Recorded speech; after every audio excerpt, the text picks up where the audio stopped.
Hey, what is up, guys? Thank you all those that subscribe, like, comment, engage, and we're building this nice, awesome, dope Yankee community.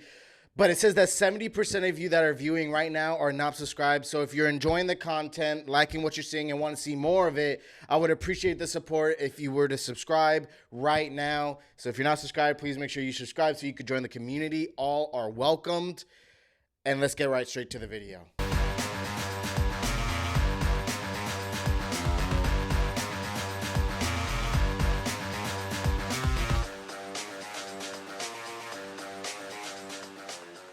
Hey, what is up, guys? This is David from Bronx Banter coming at you with another episode. This time we're talking about a very special player. Not maybe an all-star, not maybe someone who's going to give you 30 bombs and give you a 300 batting average, because there's not a lot of those out there in Major Leagues right now. But this is a util guy. We've been in search of a util guy. There's even been rumors of us still being linked to Gio Urshela as of recently. As of this morning, despite the Urshela signing with the Detroit Tigers, we seem to be in desperate need of utility, man. We were in on Amed Rosario, we missed out. We were in on Kike Hernandez, we missed out. Now, obviously not desperate enough to drop a whole bunch of money on them, but still definitely interested enough. It said that we were willing to offer Amed Rosario $4.5 million. He rejected that to take $1.5 million with the Rays. And if we're willing to spend upwards of $5 million, why not give it on a guy that's projected to make $5 million this next year? And what if I told you, and you see him on the screen right now, what if I told you there was a baseball player out there that averages a batting average of 275 to 285. In his best seasons, he's hit over 300, I believe. He is great off the bench. Great DH, can play all infield positions outside of pitcher and catcher, obviously, unless you're IKF, I guess. And can play corner outfield spots if needed. And has been in the league for a good amount of a lot of experience, great bat-to-ball skills. His nickname is Donnie Barrels, and he goes by Donovan Solano. Now, I know this isn't the flashiest move again. I've said this plenty of times before with the latest Yankees news. It's not the flashiest move. It's not the move that's going to completely pivot this team into being World Series favorites, but it's a move that's needed. I feel like it's a slept-on move. I feel like it's a move that we need. We need depth.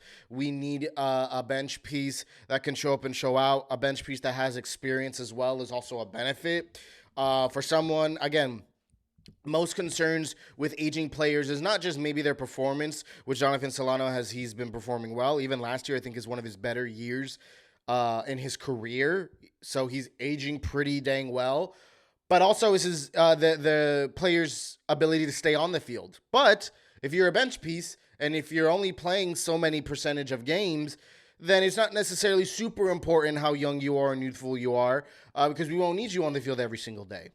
And I think it would be amazing, especially with Oswaldo Cabrera most likely being just a lefty batter. I'm not sure if you guys have heard about that, but they were toying with the idea of making him strictly a lefty batter instead of switch hitter. You could have Oswaldo Cabrera basically be your left-handed Donovan Solano, and you could make Donovan Solano make him your right-handed Oswaldo Cabrera. They play the same exact positions, the same exact versatility, maybe not the same exact productivity defensively or offensively, but I'd argue, unless Oswaldo Cabrera really shows out this year offensively, Donovan Solano is going to be more offense forward, while Oswaldo Cabrera is going to be more defense forward. I have no doubt Donovan Solano can hold his own defensively, seeing that he plays so many positions, but Oswaldo Cabrera is, I think, in any given season, enough games, Oswaldo Cabrera can win a Gold Glove utility position award. I worded that weirdly. But either way, this is not about Oswaldo Cabrera. Donovan Solano is a very, very special player that has not signed with a team yet. And I've heard this rumor, and I was like, you know what? Let me look at all available infielders. With Oswald Peraza being out, there's a need for depth in our infield. You never know. Look, news that I'm going to talk about later in another video, so make sure you subscribe if you haven't. DJ LeMahieu is reportedly may not be ready for opening day. There's a significant bruise on his foot, another foot issue. I don't know what's DJ in his foot and his toes and all that. I don't know what he's got going on there. Another foot issue with DJ. Aaron Judge had his own foot or toe issue. This is a thing with the Yankees and foot and toes. I don't know what they got going on. All that being said, we need depth pieces because right there, who are we going to have to fill in? We would have had Oswald Peraza, but he's hurt too. So what would it be? Oswaldo Cabrera? But then now we have no real bench depth, at least that we feel super comfortable with, other than maybe Trent Grisham in the outfield, but then nothing in the infield. And I'll be honest, playing Oswaldo Cabrera day in, day out, offensively, he hasn't proven it to me.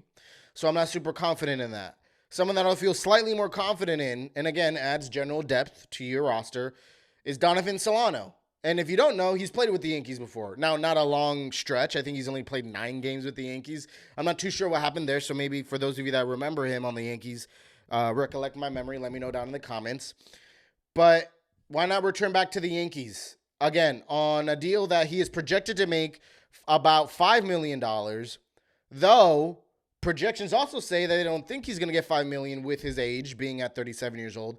And I know some of you may be alarmed and have some sort of PTSD with aging players. But again, if he's strictly a bench piece, I don't mind having, look, I'm not saying that he's going to be another Matt Carpenter, but look at what Matt Carpenter did. And a lot of his flaws were hidden. Now, he had an amazing Babe Ruth-like stretch offensively. But a lot of his flaws were hidden because he wasn't an everyday player. And I believe that's kind of what it comes down to. If you don't have a retirement home full of players playing every single day on your roster, you can afford aging players off the bench coming in, pinch hitting, having that experience, staying cool, calm, and collected, and getting you a hit or two when you need it most.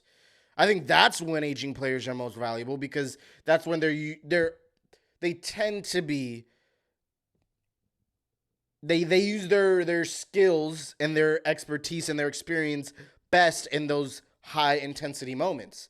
Let your young guys play in, day out, and run those innings up and run those games up. Why not have someone like Donovan Solano play you 50, 60 games off the bench or start here and there to give other guys rest days? I don't see the problem with that. So I am very, very high advocate for Donovan Solano. Again, last year he had a positive WAR, which sounds crazy to say. We can't say that a lot with a lot of our other players last year. I don't think he's going to be someone that's going to completely wow you and is going to hit in the top of the lineup for you. But for someone that could put a ball in play and make things happen, and for the price point and for what we need, because again, DJ's now hurt and Oswald Peraza is now hurt. Why not turn to Donovan Solano to be a good supplement? Yankees, if anyone's important watching with the Yankees, which was probably not, but if anyone is, this guy is going to be a bench piece. Probably influential, probably going to get you some important hits, going to be probably a great clubhouse guy. He's going to be a supplement to the team. He's not going to be the heart of the team. He's not going to be someone like Josh Donaldson that you try to roll out there and play every single game for you at third base. He's going to fill in when needed. He's going to allow you to feel comfortable with putting him in if you feel like you need to give a guy a rest day rather than feeling like you have to push that guy another game and then he ends up getting hurt. So this is the type of role that Donovan Solano should play. This is the type of player that the Yankees need. And on top of that, again, going back to the payroll, go ahead and pay him. Now, I know if you pay him $5 million with his age, they projected that he may get around 4 or 4.5 million. You will be paying upwards of 8 to 10 million. But listen, not saying that he's going to give you the same productivity, but that's what IKF is making this year. IKF is making around 10. Maybe it could be 11 million. I could be wrong.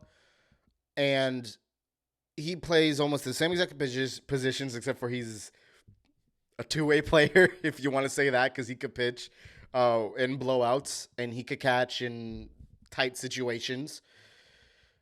But he bats the same, around that 270. If anything, Donovan Solano's proven to bat better in 280 and having years of hitting 300. Now maybe those 300 batting average days are a little behind him. But hey, even with the luxury tax of maybe pushing the payroll up to 9 mil, 8 mil, God knows maybe even 10 mil. I mean, you're at a point now where you need that depth because now you're already showing the season I haven't even started, and you already have two of your infield depth, two of your infield players, one of your starters already out for we're not sure how long. So Donovan Solano should absolutely, absolutely be a Yankee. Let me know what you guys think down in the comments below. And if you liked today's episode, please make sure you subscribe down below. It'll truly mean the world. Check out what YouTube suggests will be a great video for you. And also, The Martian wants you to subscribe. Judge wants you to subscribe. So make sure you do. And until next time, peace and be blessed.